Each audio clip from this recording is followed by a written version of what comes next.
Everyone says COVID is a virus. What kind of virus? Why everyone scared of them? Are they like a monster? Are they really killing us? Assalamualaikum warahmatullahi wabarakatuh. I am Aleshsmysha, a student of Al-Irsyad Islamic Junior High School, Purwokerto. On this beautiful day, I am delighted to share a speech entitled Social Impact of COVID-19. First of all, let us praise to the presence of Allah Almighty who has granted our pleasure for the health, opportunities, and happiness we feel today. Secondly, salawat and greeting remain poured to the Prophet Muhammad sallallahu alaihi wasallam, who has been fighting for Islam and guiding us to the path of Allah Almighty. Ladies and gentlemen, my realization in life with the whole pandemic happening is that it's funny how we have been living side by side with COVID for almost 3 years.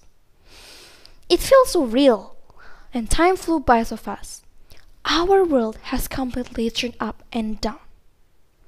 What was once normal became abnormal, and what is not normal became our normal.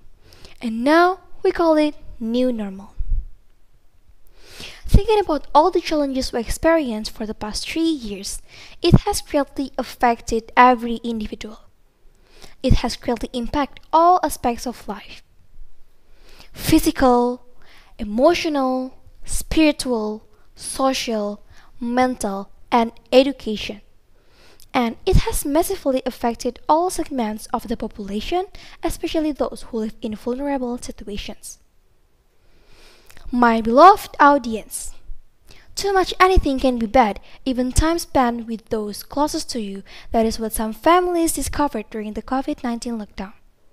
The pandemic forced governments around the world to close their borders, shut down schools and businesses, and restrict people from leaving their homes unless necessary. Being catch up like this can have serious negative effects on emotional well-being of individuals and also society as a whole. Humans are social beings, and having interactions with friends and family is essential to our mental well-being. Social distancing guidelines and restrictions on small gatherings of people have caused people to feel lonely. Feeling isolated and not having anyone to talk to can worsen the mental condition. Some people turn to use alcohol or drugs to help them to cope with stress, which can impact the people who live with them. Ladies and gentlemen, due to schools holding most of their classes remotely, childcare has become a problem of their parents who need to work. The parents somehow have to replace the role of teacher, and at the same time, they have responsibility to feed their family, which can cause stress. This anxiety has been reported as the cause for rising in domestic violence during the lockdown. And what even sadder is the victims have no power to get away from the abusers, since the availability of travel and financial means has been limited. Thanks to technology, we now have many ways to have social contact without being physically close to others. Video calls, emails, or text messages can be great ways to stay in touch with your friends or your family during this pandemic. Even though virtual communication is not the same, but at least it can make us feel we're not alone or isolated. However, we should not let bad things or uncontrollable happenings get the best of us. Let's see things from a very positive perspective even in the worst situation.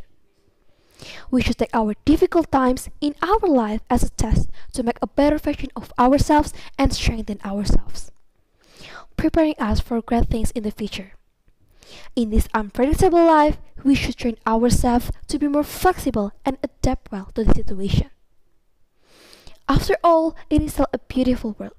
Be cheerful and strive to be happy. We will get through this pandemic, and hopefully everything will go back to how it should be.